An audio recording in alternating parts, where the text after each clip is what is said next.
Hello guys, very good afternoon সবাইকে। Welcome back to back বেঞ্চে bachelor. আশা করি সবাই ভালো আছো, সুস্থ আছো, মজায় আছো এবং দারুণ আছো। তো অনেক দিন ভিডিও আপলোড করিনি, বিগত 7 দিন হয়ে গেল। 7 দিন ভিডিও আপলোড করতে পারিনি। আমার কিছু কাজ ছিল যার কারণে আমি সময় পাইনি। তো আজকে আমি ভিডিওটা করছি। তো ভিডিওর টপিকটা কী হতে চলেছে সেটা দেখো। শীতকালের রিলেটেডই কিছু হবে, শীতকালের ব্যাপারে কিছু বলবো। আর আজকে এই ভিডিওর মধ্যে পায়রার আপডেটটাও দিয়ে দেবো, কারণ অনেক দিন হয়ে গেল পায়রার আপডেটগুলো দেওয়া হয় না। পায়রার অনেক রকম খারাপ ভালো সব আপডেট আছে। তো ভিডিওটা সেই সবজি দেখতে থাকো। চ্যানেল নতুন হলে অবশ্যই সাবস্ক্রাইব করো, আর হ্যাঁ, ব্যাক বেঞ্চের ব্যাচেলারকে অবশ্যই সাপোর্ট করো।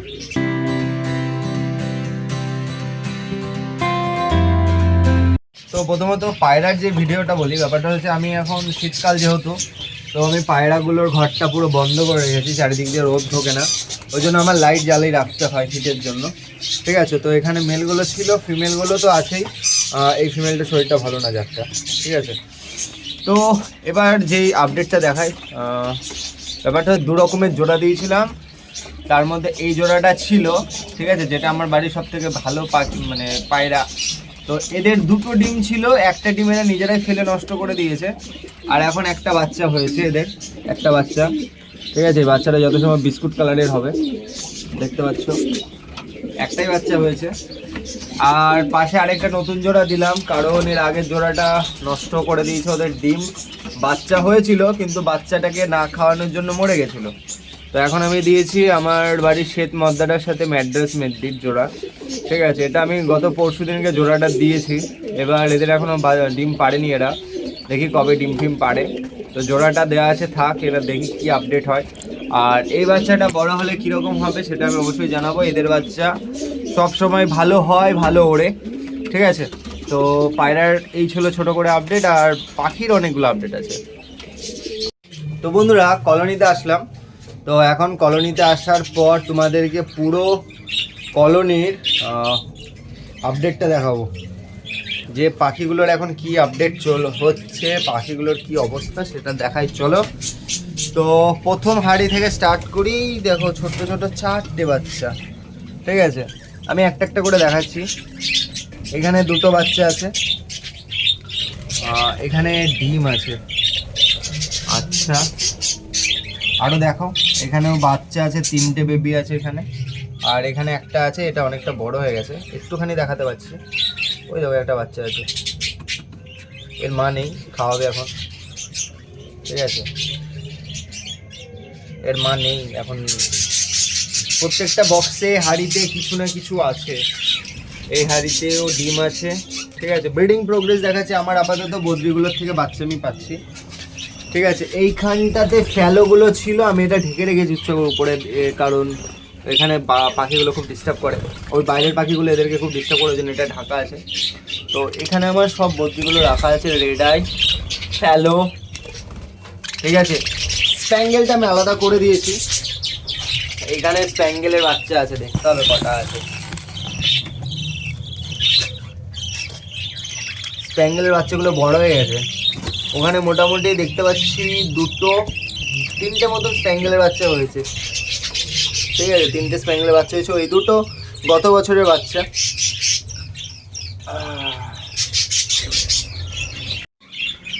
আমার এই ডাইলুটগুলো ডিম পেড়েছিল 4টে, এরা নিজেরা একটা ফেলে দিয়েছিল।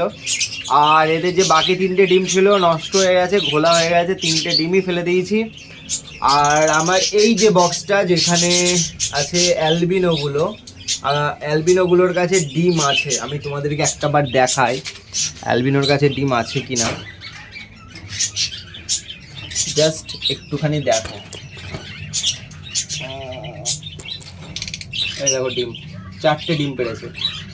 অ্যালবিনোগুলো 4টে ডিম পেড়েছে, কিন্তু ওরা এখন ভয় পেয়েছে, তাই এখন বাইরে আছে।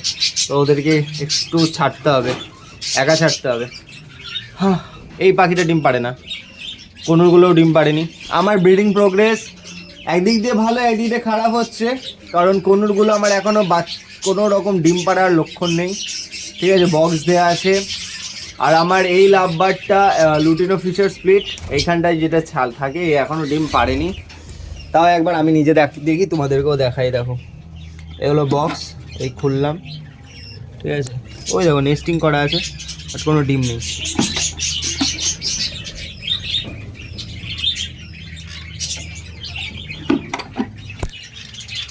প্রবলেমটা কার আমি জানি না। এই দেখো এখানে মেলটা বসে, ফিমেলটাও ভেতরে আছে। প্রবলেমটা মেল না ফিমেলের আই ডোন্ট নো। আজকে কটা কমেন্টের উত্তর দেবো, আর তোমাদেরকে কিছু কথা বলবো, বোরিং লাগতে পারে বাট শুনতে হবে। তো এখন পাখির সিজন চলছে, তো এখন পাখি প্রচুর ডিম বাচ্চা করবে। সব পাখি, কনুর, লাভবার্ড, ককাটেল, বেজিস থেকে শুরু করে বদ্রি থেকে শুরু করে সব পাখি এখন ডিম পারবে। এখন ওদের ব্রিডিং টাইম। তো যারা যারা পাখি জোড়া দাওনি এখন তারা পাখি জোড়া দাও, পাখিগুলোর একটু ভালো করে ট্রিটমেন্ট করো, খেয়াল রাখো, তাহলে পাখিগুলো ডিম বাচ্চা করবে। আর আমি কয়েকজনকে বলে রাখি, আমি পাখি শখে পুষি, ঠিক আছে। এবার এদের এক্সেস বাচ্চা হবে, যতদিন না আমার এই ঘর ভরছে ততদিন আমি বাচ্চা বিক্রি করব না, ঠিক আছে। আর এখানে আমার এখনও ঘর ভরবে।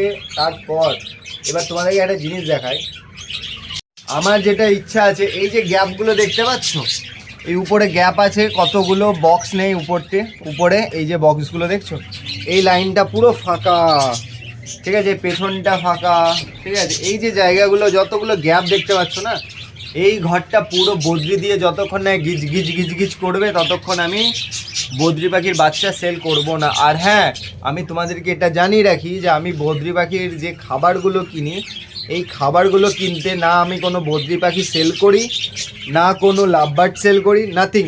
আমি আমার যা ইনকাম সোর্স আছে, যেটুকু হয়, আমি যেটুকু জমাতে পারি, সেইটুকু থেকে আমি এদেরকে যতটা পারি খেয়াল রাখার চেষ্টা করি, ঠিক আছে। আর যখন এদের বাচ্চা এক্সেস হয়ে যাবে ঘর ভরার পর, তখন আমি সেল করব, তার আগে না, ঠিক আছে। কারণ দেখো, বদ্রি পাখি আমার খুব একটা ইমোশন, বদ্রি, লাভবার্ড সব কিছু, ঠিক আছে। আমারও কিছু পাখি আনার দরকার আছে, যেমন ককাটেল আমি আনবো ভাবছি, তো ককাটেল আমি আনবো। কিছু একটা পেয়ার লাভবার্ড আমি বিক্রি করে দেবো, আগেই বলে দিচ্ছি। কারণ হচ্ছে পাখিটা ডিম পাচ্ছে না, ঠিক আছে। আর আমার প্রচণ্ড ঠান্ডা লেগেছে, যার কারণে আমি ভিডিও করতে পারিনি, ঠিক আছে। আর আমার বাড়িতে একটু কাজও চলছে, যার কারণে আমি ভিডিও করতে পারছিলাম না, ঠিক আছে। দেখো পাখিগুলো ঘুমানোর জায়গা, দেখো সব এখন ঘুমানোর ধান্দা। যাই হোক, আমার একটু শরীরটা খারাপ, তো যার কারণে আমি ভিডিওটা করতে পারছি না, ঠিক আছে। তোমরা পারলে একটু সাপোর্ট করো আমাকে, ঠিক আছে। কারণ দেখো, তোমাদের সাপোর্ট ছাড়া আমি কোনোদিনই আগাতে পারবো না, ঠিক আছে। আর আমার ভিডিও আমি লেট করে আনছি because of my health condition, ঠিক আছে। আর আমার বাড়িতেও একটু কাজ চলছে, যেটা বললাম। বাচ্চাগুলো বেরোক, আপডেট আপ টু ডেট সবই পাবে, ঠিক আছে। আর এখন যে নতুন কালারগুলো আছে, দেখো এই যে কালারগুলো না, আমি তোমাদেরকে বলে দিচ্ছি। এই যে কালারটা দেখতে পাচ্ছ, এইটা হচ্ছে তোমার রেনবোর আগের কালার, ঠিক আছে। রেনবো দু রকমের হয়, একটা হচ্ছে লাইট রেনবো, লাইট কালারের রেনবো হয়, আর একটা হচ্ছে ডার্ক কালারের, ঠিক আছে। ডার্ক কালারের রেনবো করতে গেলে এই পাখিটা যেটা তোমাদেরকে দেখালাম এইটা লাগে। আর তোমরা যদি কোনো পাখির মিউটেশন করতে চাও, নিজেরা করতে পারো, আমি বলছি মিউটেশন করো। মিউটেশন করলে করার যে মজাটা, সেটা সময় লাগবে, বাট সেটার একটা আলাদা মজাই আছে। দেখো এই পাখিটা দরকার হয়, এই যে সামনে মেলটা দেখতে পাচ্ছ, এই মেলটা দরকার পড়ে। এগুলো রেমবোরই একটা টাইপ, কিন্তু আগেই বলে দিচ্ছি, এটাগুলো কিন্তু রেমবোরই একটা টাইপ। আমার কাছে রেমবোর কিছু কিছু টাইপ আছে, মানে যেগুলো থেকে রেমবো বেরোয়, আমি তোমাদেরকে দেখিয়ে দিচ্ছি। যদি তোমরা এই পাখিগুলো কোথাও দেখতে পাও, কিনে নেবে, এখান থেকে রেনবো বেরোয়, ঠিক আছে। আমি তোমাকে দেখে দিচ্ছি। এই একটা মেল, ওই যে বসলো ওই একটা মেল, এই উপরে একটা মেল বসে আছে, এই একটা মেল, দুটো, ঠিক আছে। তারপর আরও আছে, দাঁড়াও, এই দেখো এই মেলটা, এই দেখো এই মেলটা, এই মেলটাও রেনবো বেরোয় এখান থেকে। এই যে ফিমেলটা দেখছো, এই ফিমেলটা থেকেও রেনবো বেরোয়, ঠিক আছে। রেনবো বেরোনোর অনেক ফিমেল আছে, কিন্তু আমার যেটা মেন চাই সেটা হচ্ছে ব্ল্যাক বেজিস। ব্ল্যাক বেজিসের জন্য কি দরকার হয়? ব্ল্যাক উইং বদ্রি। ব্ল্যাক উইং মানে হচ্ছে যেগুলোর ডানা কালো, যেমন তোমাদেরকে দেখায়, দাঁড়াও আগে যেগুলো দাঁড়াক, এই দেখো এই উপরে একটা বদ্রি দেখতে পাচ্ছ, এই বদ্রিটার দেখো ভালো করে দেখো, এর উইংটা কালো, এটা স্প্যাঙ্গেল, কিন্তু স্প্যাঙ্গেলের মধ্যে ব্ল্যাক উইং বেরিয়েছে, দেখেছো? এই যে কালারটা, এই যে স্প্যাঙ্গেলের মধ্যে ব্ল্যাক উইং বেরিয়েছে, এই কালার থেকে ব্ল্যাক বেজিস বেরোয়। ব্ল্যাক বেজিসের তিনটে স্টেপ আছে, এক হচ্ছে ব্ল্যাক উইং বেরোবে, তারপর ব্ল্যাক ফেস, তারপর ফুল বডি ব্ল্যাক, ঠিক আছে। তো ফার্স্টে ব্ল্যাক উইং বার করতে হবে। তো আমি এই বছর মানে এই শীতের সিজনটা আমি কোনো বদ্রি পাখি আলাদা করব না, আমি সব আমার কলোনিতেই রাখবো, কিন্তু যখন এই শীতটা চলে যাবে আমি মেল ফিমেল আলাদা করে সেপারেট করে আমি জোড়া দেব নিজের মতন করে, যেখান থেকে আমি ইউনিক কালার বা আমি যেগুলোর ওপর কাজ করতে চাইছি সেগুলো পাবো। তার জন্য টাইম লাগবে, তো দেখা যাক পারি কিনা। নিচের খাঁচাটা রিপেয়ার করব, পুরো ভিডিওটা সাথে থাকবে, সবই দেখতে পারবে। আর চ্যানেলটাকে অবশ্যই সাবস্ক্রাইব করবে, তোমাদের সাপোর্টটা আমার অবশ্যই চাই, কারণ উইদাউট সাপোর্ট আমি আগাতে পারবো না। আর এই কদিন দেখো, এই কদিনে যেটার জন্য ব্যস্ত ছিলাম বলে দিই, আমার হোল্ডারটা মানে আমার যে পাখির ঘরে হোল্ডারটা বারবার খারাপ হচ্ছিলো, কারণ আমি 200 পাওয়ারের বাল্বটা লাগাচ্ছিলাম।